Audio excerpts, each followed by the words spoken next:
Good morning, guys. Stop there for a second. Okay, we are going to work on 5G 3, which is still, once again, geometry that we've talked about. You can go back and refer back to your notes when we talked about polygons.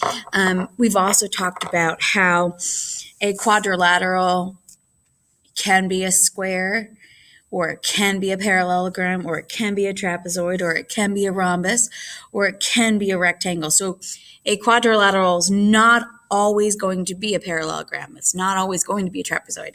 However, when we look at the square is always going to be a quadrilateral. The square is always going to be a parallelogram. So remember, when we're working down, it can be, but from the most part, if we're working back up, it's always going to be that. Make sure that you understand your triangles with right and isosceles. Remember, we classify our triangles with our sides and our angles. And then we understand when we're looking at our sides, isosceles means two sides that are the same. Obtuse means, or a scaly means none of them are the same, and equilateral means all of them are the same. And we've also talked about our polygons with more than 4 sides. And that's a pentagon, a hexagon, a heptagon, an octagon, a nonagon, and a decagon. So if you need to refer back to these notes at any time, you're more than welcome to. We're going to probably need those notes in order to do our trifold here today. So name the polygons. Use the box to help you spell the words correctly. So the very first one is very easy. If you'll take a moment and type that into Edpuzzle. And then if you'll look at the next one here, if you'll count your sides. And if you'll take a moment and type that into Edpuzzle. Okay, this one right here, 1, 2. Okay, that one has so many sides. If you cannot remember which one has which, go back and refer to your notes.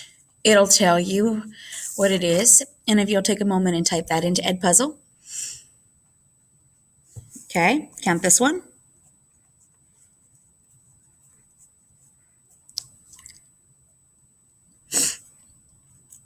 And if you'll take a moment and type that one into Edpuzzle. And if you'll take this one and type it into Edpuzzle. Okay, number 2, explain why the following shapes are all quadrilaterals. So think about what a quadrilateral means. And why are all of those 4 or 3 shapes a quadrilateral? What you should have said is they have 4 sides and that they have at least one parallel side that is a pair.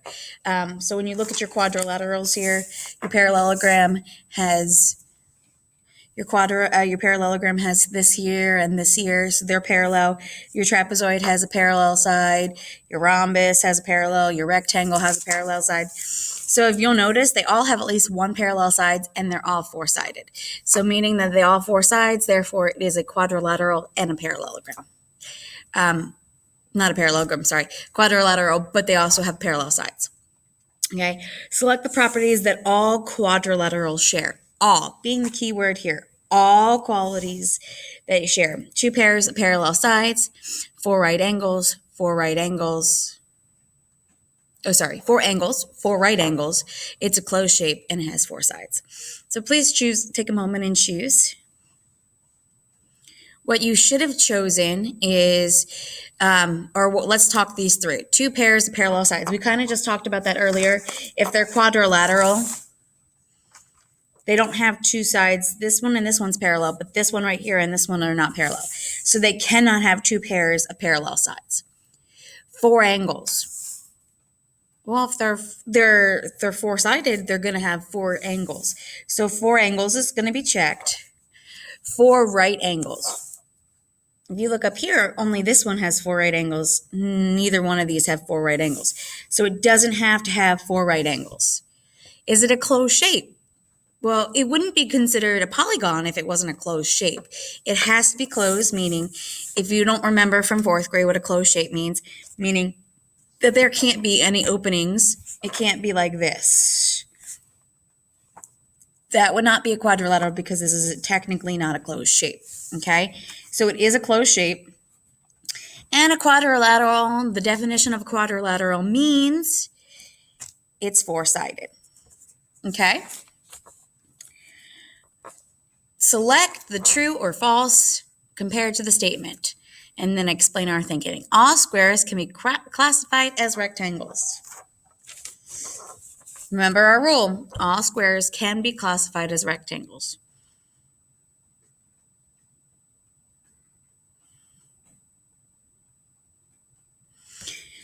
True or false? You should have said it was true. All squares can be classified as rectangles, and here is why. Squares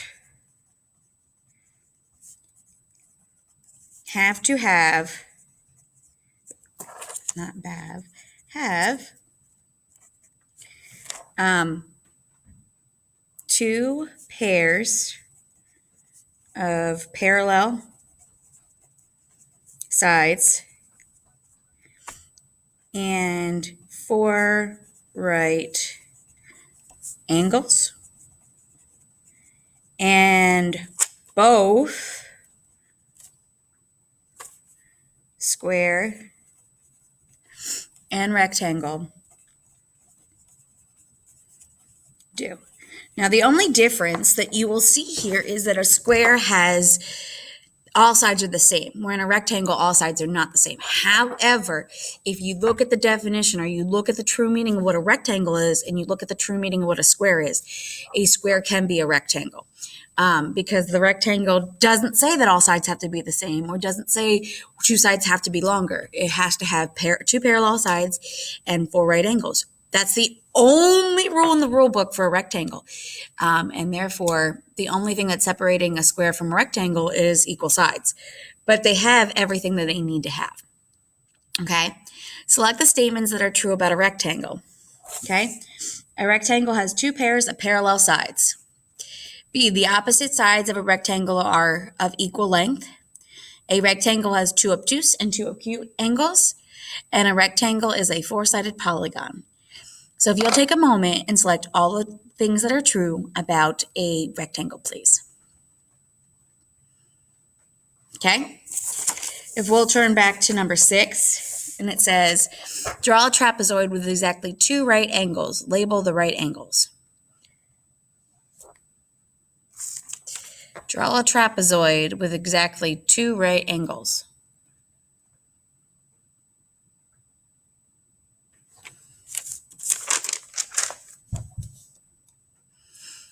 Label the right angles.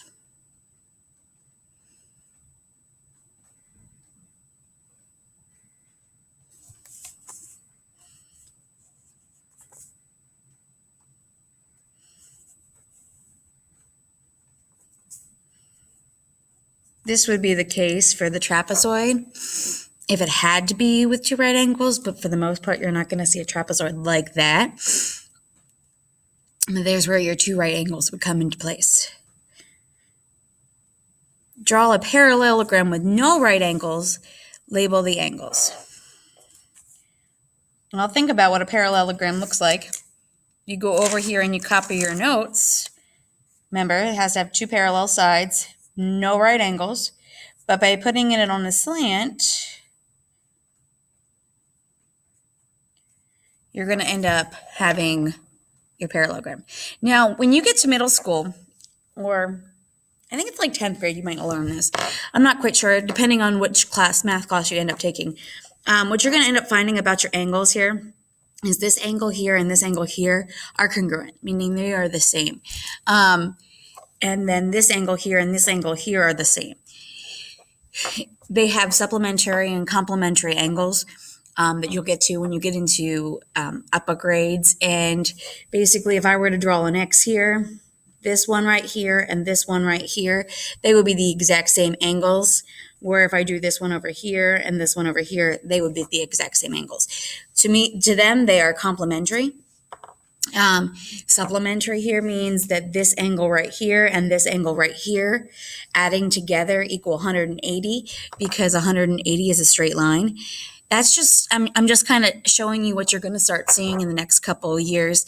And it's good to be introduced to at least have a background knowledge that that's what's going to be happening. That will not be on the EOG. You will not have to worry about that, but it is good to know. And the last question, if possible, draw the shape based on the description given.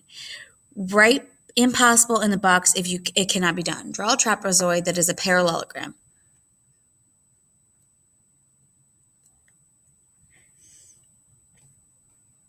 I don't know if that can be done. Think about it. Look at the word trapezoid and parallelogram. Could it be done? Do you see how they're separate here? I mean, they're under quadrilaterals, but parallelogram, I can have any of these, but they would never be trapezoids, right?